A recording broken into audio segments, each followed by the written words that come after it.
പ്രമുഖ മാധ്യമ സ്ഥാപനമായ ന്യൂസ് ക്ലിക്കിനെ ഫെമ നിയമങ്ങൾ ലംഘിച്ചതിന് എൻഫോഴ്സ്മെൻറ്റ് ഡയറക്ടറേറ്റ് പിഴ അടിച്ചു നൽകിയിരിക്കുന്നത് 184 കോടി രൂപയാണ്. ഒരുപക്ഷെ ഇത്തരം ഒരു വിഷയത്തിൽ ഒരു മാധ്യമ സ്ഥാപനത്തിന് ഇന്ത്യയിൽ ഏറ്റവും അധികം പിഴ ലഭിക്കുന്നത് ന്യൂസ് ക്ലിക്കിന് ആയിരിക്കും എന്നാണ് പൊതുവെ കരുതപ്പെടുന്നത്. 2021 ഇതുമായി ബന്ധപ്പെട്ട സംഭവങ്ങൾ നടന്നിരുന്നത്. ഫെമ ചട്ടങ്ങൾ ലംഘിച്ചുകൊണ്ട് വിദേശത്ത് നിന്ന് നിക്ഷേപം സ്വീകരിച്ചു എന്നുള്ളതാണ് പ്രധാനമായും ഇവരുടെ പേരുള്ള ഒരു ആരോപണം. സ്ഥാപനത്തിൻ്റെ ഉടമകളായ PKK news click studio private ലിമിറ്റഡിന് 120 കോടി രൂപയും സ്ഥാപനത്തിൻ്റെ ചീഫ് എഡിറ്ററായ പ്രബീർ പ്രകാശത്തേക്ക് 64 കോടി രൂപയുമാണ് പിഴയായി ED ശിക്ഷ വിധിച്ചിരിക്കുന്നത്. 2021 നടന്ന ഈ സംഭവം അന്ന് വലിയ തോതിലുള്ള വിവാദങ്ങൾ ഉയർത്തിയിരുന്നു. പിന്നീട് പ്രബീർ പ്രകാശത്തെയും സ്ഥാപനത്തിൻ്റെ HR മാനേജരുമൊക്കെ അറസ്റ്റിലാവുകയും ചെയ്തിരുന്നു. ഇവർ ഏതാണ്ട് 1 വർഷത്തോളം ജയിലിൽ കഴിയുകയും ചെയ്തിട്ടുണ്ടായിരുന്നു. പിന്നീട് സുപ്രീം കോടതിയാണ് ഇവർക്ക് ജാമ്യം നൽകി വിട്ടയച്ചത്. മാത്രമല്ല ഇവരുടെ അറസ്റ്റ് ശരിയായ രീതിയിലായിരുന്നില്ല എന്നും കോടതി അന്ന് ചൂണ്ടിക്കാട്ടിയിരുന്നു. പക്ഷേ ഇവിടെ അന്ന് ഉയർന്നിരുന്നത് ഒരുപാട് സംശയങ്ങളാണ്. ഈ സ്ഥാപനത്തിന് ചൈനയുമായുള്ള ബന്ധമാണ് പ്രധാനമായും അന്ന് ED അന്വേഷിച്ചിരുന്നത്. ചൈനയിൽ വ്യവസായങ്ങളുള്ള അമേരിക്കയിൽ ആസ്ഥാനമായി പ്രവർത്തിക്കുന്ന ഒരു വ്യവസായിയുടെ കയ്യിൽ നിന്ന് വളരെയധികം പണം ഈ സ്ഥാപനത്തിന് ലഭിച്ചു എന്നാണ് അന്ന് സ്വാഭാവികമായും സംശയിച്ചിരുന്നത്.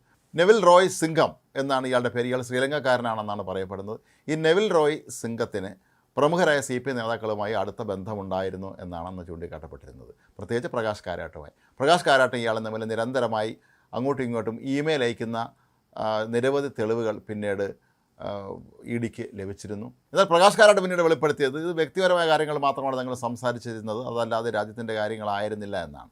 ഇതിലൊരു മെയിലിൽ ചൈനയെ പ്രകാശ് കാരാട്ട് അവർ കൺട്രി, അതായത് നമ്മുടെ രാജ്യം എന്ന് വിശേഷിപ്പിച്ചിരിക്കുന്നതായൊക്കെ തന്നെ അന്ന് വാർത്തകൾ പുറത്തു വരികയും ചെയ്തിട്ടുണ്ടായിരുന്നു. ഇക്കാര്യം പ്രകാശ് കാരാട്ട് നിഷേധിക്കുകയോ സ്ഥിരീകരിക്കുകയോ ചെയ്തിട്ടുമില്ലായിരുന്നു.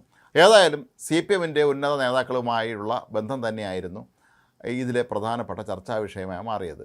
നമുക്കെല്ലാം അറിയാവുന്നതുപോലെ തന്നെ പരമാവധി ചൈനയുടെ പ്രചരണത്തിനായി ഇന്ത്യൻ മാധ്യമങ്ങളെ വിലക്കെടുക്കാനുള്ളൊരു നീക്കമായിരുന്നു അന്ന് ഇതിലൂടെ നടന്നത് എന്നാണ് കരുതപ്പെട്ടിരുന്നത്.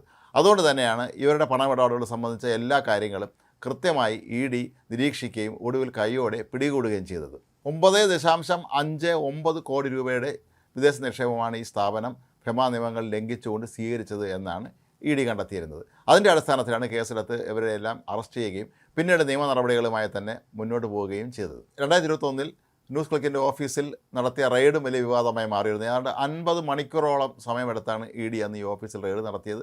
അന്ന് ഇവിടെ ഉണ്ടായിരുന്ന കമ്പ്യൂട്ടറുകളും മറ്റ് സംവിധാനങ്ങളുമൊക്കെ ED എടുത്തുകൊണ്ട് പോവുകയും ചെയ്തിരുന്നു. ഇവയുടെ കൂടി പരിശോധനയിലും വിശകലനത്തിലുമാണ് ഈ സ്ഥാപനം വലിയ തോതിൽ ഫെമ ലംഘനം നടത്തിക്കൊണ്ട് വിദേശ രാജ്യത്ത് നിന്ന് പണം കൈപ്പറ്റിയിരുന്നതായി കണ്ടെത്തിയത്.